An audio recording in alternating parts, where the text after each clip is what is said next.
Life Audio.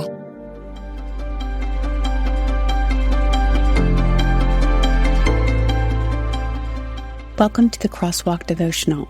We're glad to have you listening with us. Today's topic is on how to forbid money to be your master. We'll return with the devotional after a brief message from our sponsors.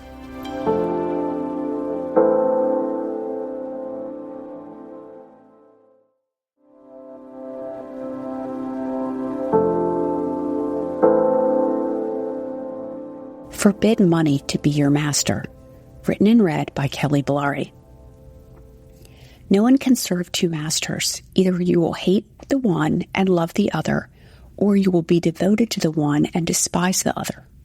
You cannot serve both God and money. Matthew 6:24.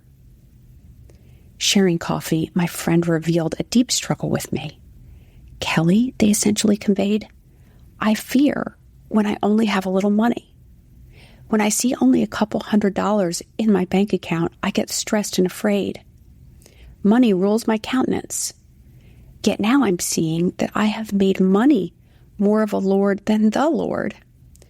Money rules over how I feel, act, react, and it causes me tangible stress. My friend feared money, and my friend was right. What we fear lords over us. Fear makes it seem like what we fear has the greatest dominion. It gets right up in our face. Then, because this overwhelming feeling seems so real, fear makes us serve that fear more than the Lord. Instead of asking God, what do you will me to do today? A person in these sorts of shoes may say, what can I do to be okay? How do I save my life? Their mind gets preoccupied with the problem. Fear makes self-preservation a top priority. Fear makes itself master.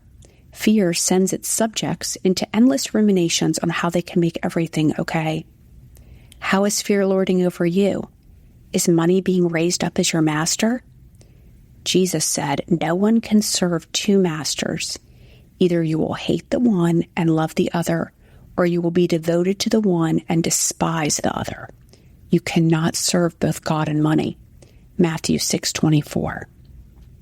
With prices going up and with the cost of living increasing, for many, money is tighter than ever.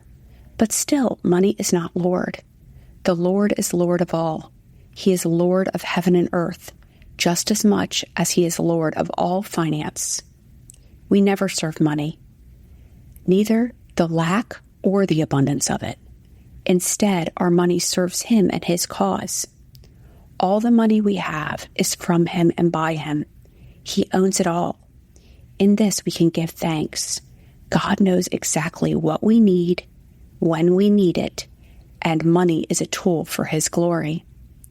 When we lack finances, the best thing to do is to surrender all our finances to God and to put our trust in God. Here, we get back on track. We remember it is not money that is in charge, because God is always in charge. God knows exactly what we need when we need it. His nature is provider. Intersecting life and faith. What are you fearing? How might money be lording over your life? Are you trusting your bank account more than God? What might it look like to surrender afresh to God? What would it look like for you to really trust him? The Crosswalk Devotional is a production of Life Audio and Salem Media. If you liked what you heard today, please take a second to rate and review this podcast in your favorite podcast app so that more listeners like you can find the show. For more faith-filled, inspirational podcasts, visit us at lifeaudio.com.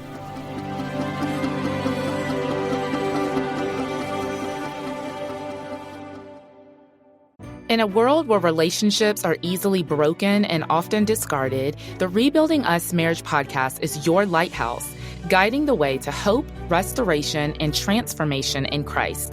I'm your host and marriage coach, Dana Shea.